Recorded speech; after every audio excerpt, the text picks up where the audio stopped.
Hello class, today we're going to be talking about similar triangles, and a little bit later we're going to be talking about similar right triangles.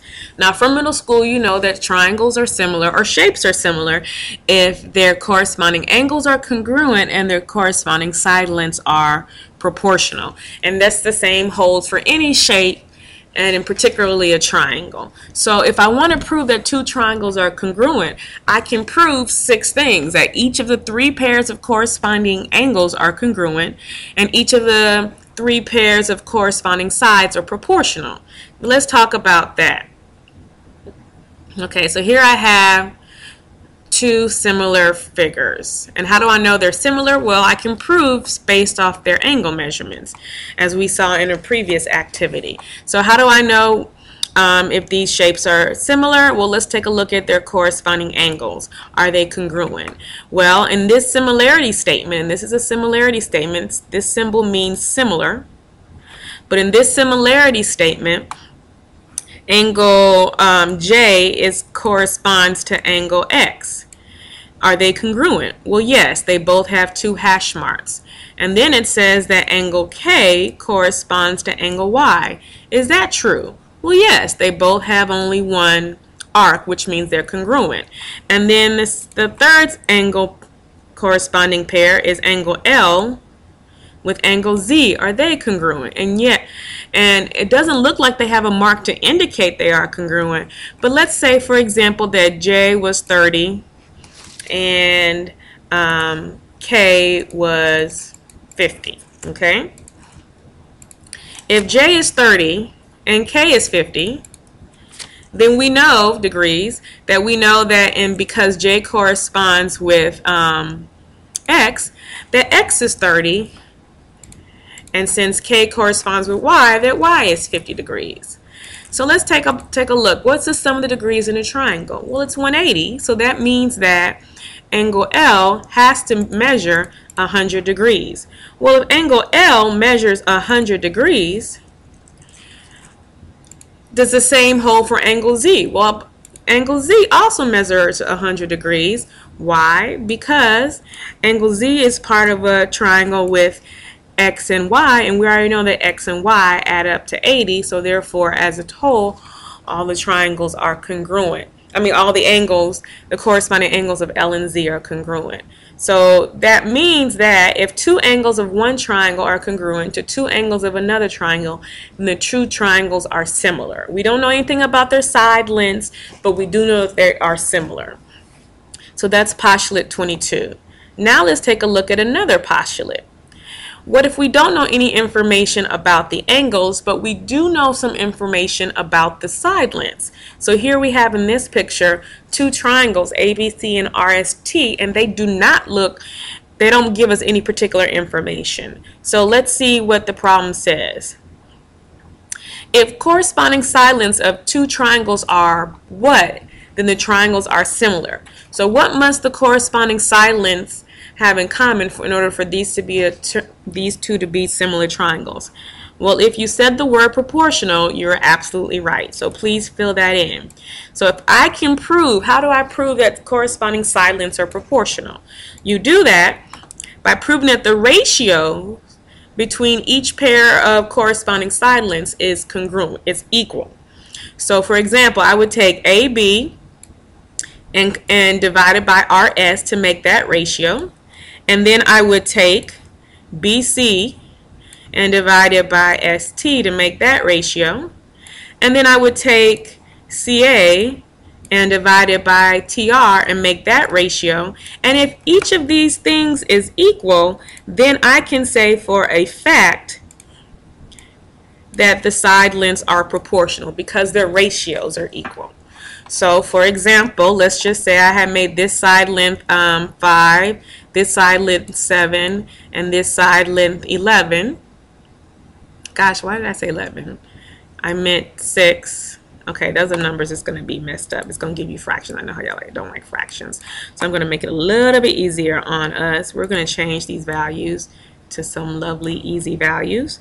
So let's say I made this side length instead of 5. Let's say this was 15 and this was 18 and this was 21. and let's say that this side length was 5, this side length was 6, and this side length was 7. Are the corresponding ratios going to be congruent? I mean equal. Well, let's see. AB is 15.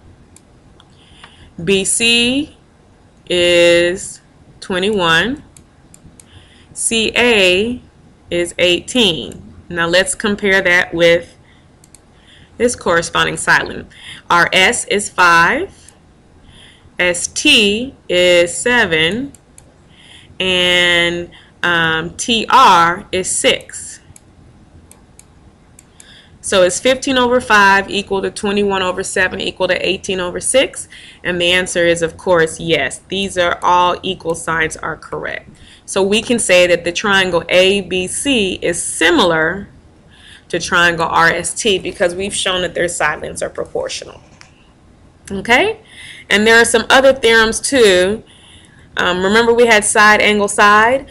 And for congruent shapes, well, now we have side, angle, side for congruent triangles. So we can show that one angle of a triangle corresponds to another angle in another triangle, and the lengths of these sides are proportional, because that's the word for the day. Then we can say that the triangles are similar. So now we just need to show that we have one pair of congruent angles, corresponding congruent angles. And we need to show that we have two pairs of corresponding proportional sides, not congruent. So ZX over PM, if that ratio is equal to XY, I don't want that color, sorry, XY over MN. So remember, A is the angle in the middle. Okay? So that would help us out, and here's a shortcut to show you that case. Oops, wrong one. And this is good because it kind of summarizes both of the statements. So now I'm going to introduce you to a concept called trigonometry. And the most difficult thing about trigonometry is the name of the word, trigonometry.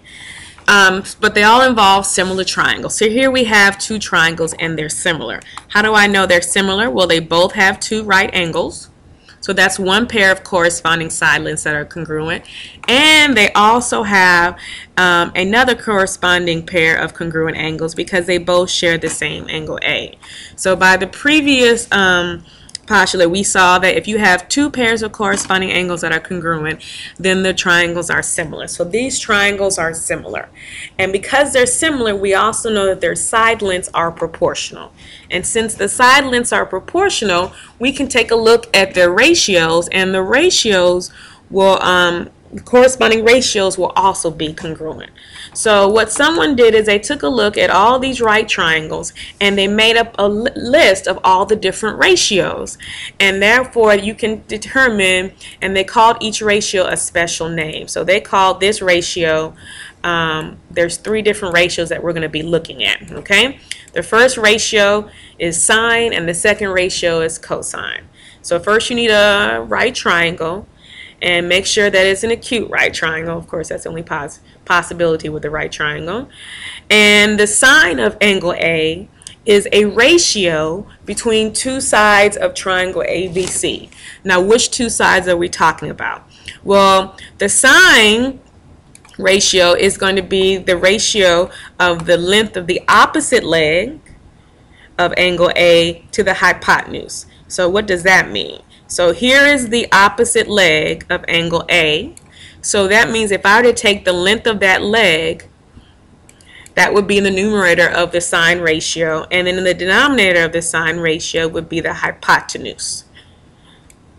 So the sine ratio of an angle is the ratio between the leg opposite the angle and the hypotenuse. Now the cosine ratio is a ratio between two sides of the triangle, one side being the adjacent leg to the angle So here's angle A, and here's the leg that's adjacent, i.e. connected to angle A or part of angle A. And the cosine ratio is the length of the adjacent leg divided by the length of the hypotenuse. Okay, so what does that mean? Well, in this picture, the length of the sine of angle A is equal to the length of BC divided by the length of AC, which is the hypotenuse. And the cosine of angle A is equal to the length of the adjacent leg, which is AB, divided by the length of the hypotenuse, which is AC. So we have two special ratios, sine and cosine. Now let's take a look at the third ratio, still dealing with the same right triangle. And the tangent ratio of an angle is found by taking the lengths of two sides of the right triangle, and one side being the opposite leg. Okay, so the opposite leg of angle A divided by the adjacent leg of angle A. And that would be the tangent ratio. So the tangent ratio of this angle is found by taking the length of the opposite leg, which is BC, dividing it by the length of the adjacent leg, which is AC. And that's it.